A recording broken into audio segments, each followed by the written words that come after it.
东突厥散被中国入侵者占领后改称为新疆维吾尔自治区。近年来，利用新疆维吾尔自治区东突厥散的地理优势，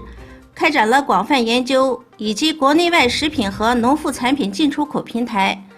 成为区域食品中心基地。由于新疆维吾尔自治区东突厥散国土资源丰富，开发前景广阔，是丝绸之路与西方政治、经济、文化往来的重要通道，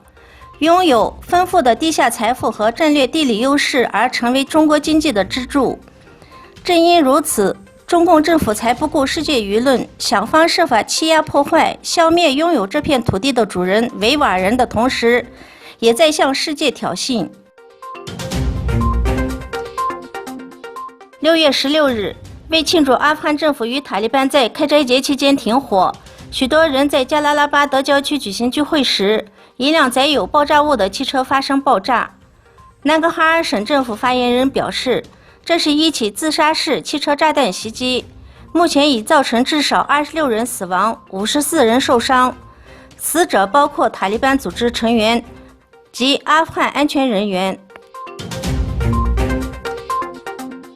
伊斯兰文明中心正在乌兹别克斯坦成立，总统米尔曲耶耶夫和穆斯林宗教管理部门负责人欧斯曼汗阿利莫夫访问参观了伊斯兰文明中心将建成的地区。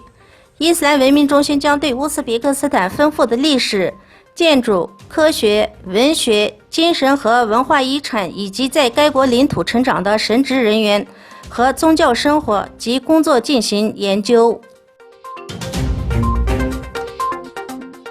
总统阿尔多安与法国总统马克龙举行了电话会晤，两位领导人就双边和地区问题进行了讨论。